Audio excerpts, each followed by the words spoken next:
10th Biology, chapter number 12, lecture number 11. Today we are going to discuss about the topic air, जो कि एक receptor organ है। यह भी रिसेप्टर है जो कि हेयरिंग के स्टिमुलाई को डिटेक्ट करता है। ये एक रिसेप्टर ऑर्गन है जो कि सुनने में मदद देता है और बॉडी के तवाज़ुन को बरकरार रखता है। जैसे विजन का प्रोसेस ज़रूरी है, उतना ही हेयरिंग का प्रोसेस भी इम्पोर्टेंट है, जो कि बॉडी बैलेंस में की रोल अदा करता है। आइए एयर के स्ट्रक्चर को और फंक्शन को डिस्कस करते हैं। एयर की बेसिकली 3 मेन पार्ट्स हैं। फर्स्ट पार्ट है एक्सटर्नल एयर, जिसे बैरूनी कान बोला जाता है। सेकंड पार्ट मिडल एयर, जो कि दरमियानी कान है, और थर्ड पार्ट है इसका इंटरनल एयर या फिर इनर एयर, अंदरूनी कान। इन तीनों पार्ट्स के फर्दर पार्ट्स हैं कि अगर हम बात करें एक्सटर्नल एयर की, तो इसमें 3 पार्ट्स पाए जाते हैं। पिन्ना, उसके बाद ऑडिटरी कैनाल, और ऑडिटरी कैनाल के बाद एयर ड्रम। अगर हम बात करें मिडल एयर की, तो मिडल एयर में 3 बोन्स पाई जाती हैं। अगर हम बात करें इंटरनल एयर की, तो इसके भी 3 पार्ट्स हैं। पहले वेस्टिब्यूल, फिर सेमी सर्कुलर कैनाल, और लास्ट पे कॉक्लिया। अब हम इसके स्ट्रक्चर को डिटेल से 1 बाय 1 करके डिस्कस करते हैं। पहले हम डिस्कस करते हैं एक्सटर्नल एयर को। अगर हम बात करें एक्सटर्नल एयर की, तो ये मुश्तमिल है 3 हिस्सों पे: पिन्ना, ऑडिटरी कैनाल और एयर ड्रम पे। पहले हम बात करते हैं पिन्ना की। पिन्ना जो कान का आउटर मोस्ट पार्ट है, उसको नाम देते हैं पिन्ना का। ये बना होता है कार्टिलेज का, यानी कि कान का ऊपर वाला हिस्सा कार्टिलेज का बना हुआ है। कार्टिलेज कहा जाता है नरम हड्डी को, और इसके अंदर छोटी छोटी लाइंस या फिर पाथवेज होते हैं जो कि कलेक्ट करते हैं साउंड वेव्स को। और अगर वेव्स की, यानी कि साउंड वेव की इंटेंसिटी बहुत हाई हो, तो ये उसकी इंटेंसिटी को भी कम करता है, यानी डैम्प भी करता है, ताकि डायरेक्ट साउंड की वेव्स अंदर दाखिल ना हो। और पिन्ना साउंड की वेव्स को नेक्स्ट ट्रांसफ़र करता है ऑडिटरी कैनाल में। ऑडिटरी कैनाल यानी कि ट्यूब की तरह का स्ट्रक्चर होता है। ये हमारे पास है पिन्ना, और पिन्ना के बाद ये हमारे पास है ऑडिटरी कैनाल। इसको एयर कैनाल भी बोला जाता है। पहले साउंड वेव्स आएगी पिन्ना के अंदर, पिन्ना से जाएंगी ये ऑडिटरी कैनाल में। ऑडिटरी कैनाल में हेयर और वैक्स मौजूद है। जैसे कि हमने नोज के स्ट्रक्चर में डिस्कस किया था कि उधर हेयर और कुछ म्यूकस मौजूद होता है, लेकिन इधर म्यूकस की जगह आएंगे हमारे पास ख़ास किस्म के ग्लैंड्स, जो कि वैक्स पैदा करते हैं। इन दोनों के अहम काम है कि ये अंदर एंटर होने वाली हवा को साफ करते हैं, डस्ट पार्टिकल को ट्रैप करते हैं, एयर में मौजूद नमी को शामिल करते हैं, और एयर के टेम्परेचर को बॉडी के मुताबिक बनाते हैं, यानी कि इनका काम है फिल्ट्रेशन का। के ऑडिटरी कैनाल के अंदर कुछ सिक्रीटरी ग्लैंड्स होते हैं जो कि वैक्स सिक्रीट करते हैं। इसके अलावा अगर कोई इंसेक्ट वगैरह कान में जाने की कोशिश करता है, तो इसमें वैक्स की वजह से वापस आ जाते हैं।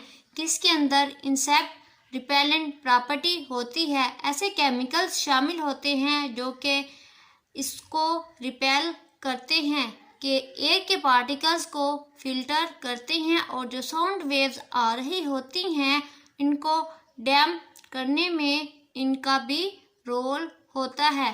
नेक्स्ट इसके बाद जो पार्ट है वो है air drum. Air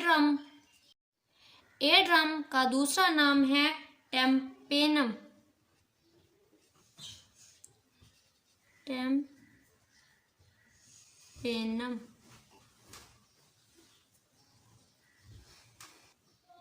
air drum के बाद एक्सटर्नल एयर ख़त्म हो जाता है और एयर ड्रम के बाद मिडल एयर का पोर्शन शुरू हो जाता है।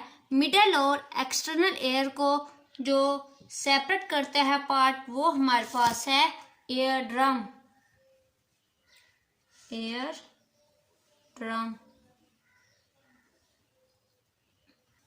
अगर हम एयर ड्रम के फंक्शन की बात करें तो जब साउंड वेव्स कान में एंटर होती हैं पहले वो पिन्ना में जाती हैं और पिन्ना से वो ऑडिटरी कैनाल में, फिर ऑडिटरी कैनाल के बाद वो मूव करती हुई चली जाती हैं एयर ड्रम में, और जब ये एयर ड्रम से टकराती हैं तो एयर ड्रम वाइब्रेट करता है। Sound is produced by vibrating body, it's main production of sound. Next हम बात करते हैं मिडल एयर की। अगर हम बात करें मिडल एयर की, जिसे दरमियानी कान कहा जाता है, तो इसके अंदर एक चैम्बर मौजूद होती है, यानी कि मिडल एयर के अंदर एक लाइन में 3 छोटी छोटी बोन्स होती हैं। इन 3 बोन्स को हम नाम देते हैं ऑसिकल्स, यानी कि मिडल एयर के अंदर 3 बोन्स पाई जाती हैं। उन बोन्स को हम नाम देते हैं ऑसिकल्स। ये प्रेजेंट होती हैं इन ईच ईयर, कि ये हर कान में 3 पाई जाती हैं और ये बोन्स मूवेबल होती हैं। पहली बोन है हमारे पास मेलियस, सेकंड बोन है हमारे पास इनकस और थर्ड बोन है हमारे पास स्टेपिस। अगर हम बात करें इनमें से स्मॉलेस्ट बोन की, तो इनमें जो स्मॉलेस्ट बोन है या फिर हमारी बॉडी में जो सबसे स्मॉलेस्ट बोन है वो है स्टेपिस। के ह्यूमन बॉडी के अंदर स्मॉलेस्ट बोन कौन सी है? स्टेपिस। अगर हम बात करें कि हमारे पास जो एक्सटर्नल एयर था वो ख़त्म हो रहा था एयर ड्रम पे, एयर ड्रम के बाद जो हमारे पास फर्स्ट बोन होगी वो होगी मेलस की, और मेलस के बाद जो सेकंड बोन होगी वो होगी इनकस की, और इनकस के बाद जो थर्ड बोन होगी वो होगी स्टेपिस की। कि पहले मेलियस आती है, फिर इनकस एंड फिर स्टेपिस। के पहले जो साउंड वेव थी वो आ रही थी पिन्ना से किनाल में और किनाल से एयर ड्रम में। एयर ड्रम में क्या हुई थी? वाइब्रेशन, और ये वाइब्रेशन नेक्स्ट फोर्स लगाएगी और वो मूव करेगी मेलस के ऊपर, और वो आगे एक्सटर्नल फोर्स एक्सर्ट करेगी और फिर ये वाइब्रेशन जाएगी इनकस के ऊपर, और फिर इनकस सेम इस तरह फोर्स एक्सर्ट करेगी तो ये वाइब्रेशन नेक्स्ट जाएंगी स्टेपिस में। ये प्रोसेस यूं ही चलता रहेगा।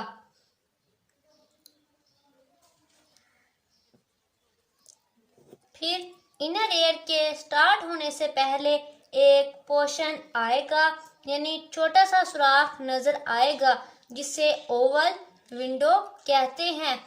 मिडल एयर के बाद वाइब्रेशन जाएंगी ओवल विंडो के पास, यानी कि हमारे थ्रोट कान में कनेक्शन बनाती है, जो कि both side of air drum वो ट्यूब है हमारे पास यूस्टेशियन ट्यूब, जो कि मेंटेन करती है pressure of air. Middle air में हमने डिस्कस किया है कि 3 बोन्स है और एयर ड्रम में क्या हो रही थी, साउंड वेव्स की वाइब्रेशन हुई थी। ये तीनों बोन्स बहुत अहम है, इनकी वाइब्रेशन की वजह से साउंड आगे ट्रांसफर होती है। मिडल एयर के बाद ओवल विंडो आती है, जो कि मिडल एयर और इनर एयर को एक दूसरे से सेपरेट करती है। इसके बाद ओवल विंडो के बाद हमारे पास नेक्स्ट आ जाता है अंदरूनी कान, यानी कि इंटरनल एयर।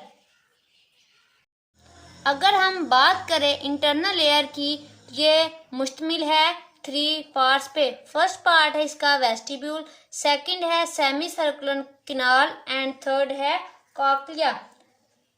वेस्टिब्यूल उसके बाद बिल्कुल ही मौजूद है ओवल विंडो के बाद है, और ये प्रेजेंट होता है, लोकेटेड होता है between cochlea and semi circular canal. अगर हम बात करें सेमी सर्कुलर कैनाल की, तो ये प्रेजेंट होती है at posterior side of vestibule. इसको सेमी इसलिए बोला गया है कि इसमें जो इसका सर्कल है वो कंप्लीट नहीं होता, इस वजह से बोलते हैं कि ये सेमी सर्कुलर कैनाल है। ये तीनों पार्ट्स जो हैं एक दूसरे के ऊपर परपेंडिकुलर होती हैं। कॉक्लिया की बात करें तो ये सेमी सर्कुलर में के एंड में होती है। कॉक्लिया के अंदर साउंड रिसेप्टर मौजूद होते हैं। सेमी सर्कुलर कैनाल, वेस्टिब्यूल और कॉक्लिया के दरमियान फ्लूइड मौजूद होता है, जो कि हेल्प करता है हेयरिंग के प्रोसेस के दौरान। ये हमारे पास सेमी सर्कुलर कैनाल हैं, जो कि एक दूसरे के बिल्कुल परपेंडिकुलर हैं। इनका सर्कल जो है वो कंप्लीट नहीं है। सेमी सर्कुलर कैनाल के बाद हमारे पास पोर्शन आता है वेस्टिब्यूल का, और वेस्टिब्यूल के बाद फिर हमारे पास लास्ट पोर्शन आता है कॉक्लिया का। और इन तीनों के अंदर के वेस्टिब्यूल, सेमी सर्कुलर कैनाल और कॉक्लिया के दरमियान फ्लूइड मौजूद होता है, जो कि हेल्प करता है हेयरिंग के प्रोसेस के दौरान, यानी जो कि सुनने में मदद देता है। कॉक्लिया 3 नालियों के मिलने से बनता है, जो कि अपने ऊपर लिपट कर एक बलदार नाली बना देता है। आवाज के रिसेप्टर कॉक्लिया की दरमियानी नाली, यानी कि दरमियानी ट्यूब्यूल में होते हैं। कि कॉक्लिया में जो नालियां हैं वो राउंड शेप में लिपटी हैं और बिल्कुल सेंटर में वेस्टिब्यूल होती है। इसमें नर्व्स निकलती हैं जो कि ब्रेन के पास जाती हैं, और कॉक्लिया से नर्व जो ब्रेन के पास जाती है, इनके अंदर फ्लूइड होता है, और वो वाइब्रेशन की वजह से जब फ्लूइड मूव करता है तो नर्व इम्पल्स पैदा होती हैं, और कॉक्लिया से निकलने के बाद ब्रेन तक जाती हैं, और फिर ब्रेन मैसेज रिसीव करते हैं, और फिर हमें सुनने का एहसास पैदा होता है।